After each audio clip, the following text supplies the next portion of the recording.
What's going on, you guys? I go by the name of 98 After Dark, and welcome back to another early shoe review on After Hours TV. On today's video, we'll be looking at an early pair of the Air VaporMax 2020 FlyKnits.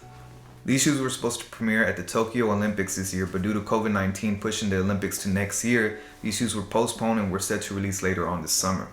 The first colorway to drop of this shoe was the Pure Platinum back on July 23rd on the sneakers app for $220.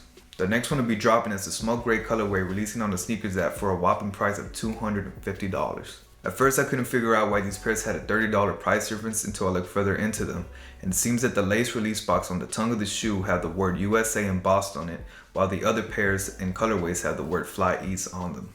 Not only that, but as well as the insoles of the shoes being different, while every other pair, including the ones I'm reviewing today, have a Nike grind insole, which is just leftover materials and scraps that were used to make Nike soles, are gathered together, compressed to make this one pair of insoles, while the Smoke Gray colorway seems to be using leftover scraps of Zoom X foam, which is just Nike's version of Adidas Ultra Boost. It also looks like this shoe will only be releasing exclusively to Nike members on the Nike Sneakers app and on Nike.com. The rest of the colorways, including the ones I'm reviewing today, were supposed to release in August but have now been pushed back to September for obvious reasons. But kicking off the review and a closer look at the shoe, this seems to be Nike's third installment this year of recycled shoes, with the first two collections being the Nike Space Hippies, with the first collection releasing back in June and the second one releasing in July.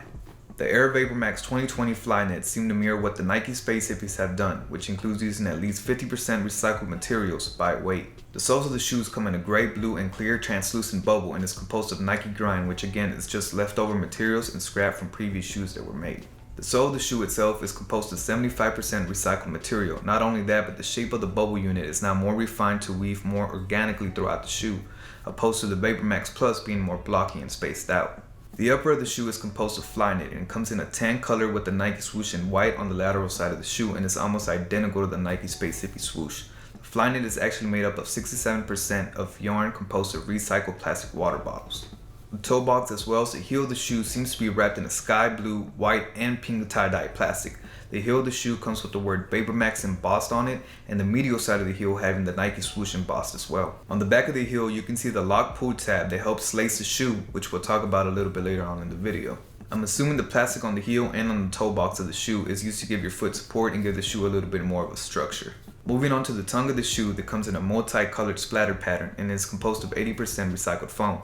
Moving downwards on the tongue, you can see that the tongue has a little clear plastic box with the word Fly East embossed on it, and you can also see these string-like laces weaving in and out of the box. You can see little moving gears and mechanical parts inside the box, which actually help lace the shoe and unlace the shoe. The way the lacing system works is by pulling the lock lace tab on the heel of the shoe, which tightens the string-like laces that run down the tongue, and the way you unlace the shoe is by pulling the release tab that comes out vertically out the clear Fly East box. Personally, I've tried the lacing system on foot and I don't feel much of a difference other than it being a little bit more snug on the upper of my foot. When I first saw the shoe, I didn't really like it. But the more I've looked at it while riding and putting this review together, this shoe really has grown on me. But the only trouble I'm having on buying this shoe is the price in which it comes in, again being $220. At the end of the day, I think I'll eventually end up picking up a pair in a different colorway, but we'll just have to wait and see. Let me know in the comment section down below if you guys will be looking to buy a pair when the rest of the collection drops. Again guys, I want to thank y'all for watching, and for those of y'all still watching and making it all the way to the end of this video, it really means a lot to me. Make sure you guys hit that like and subscribe button down below. Catch you guys next time.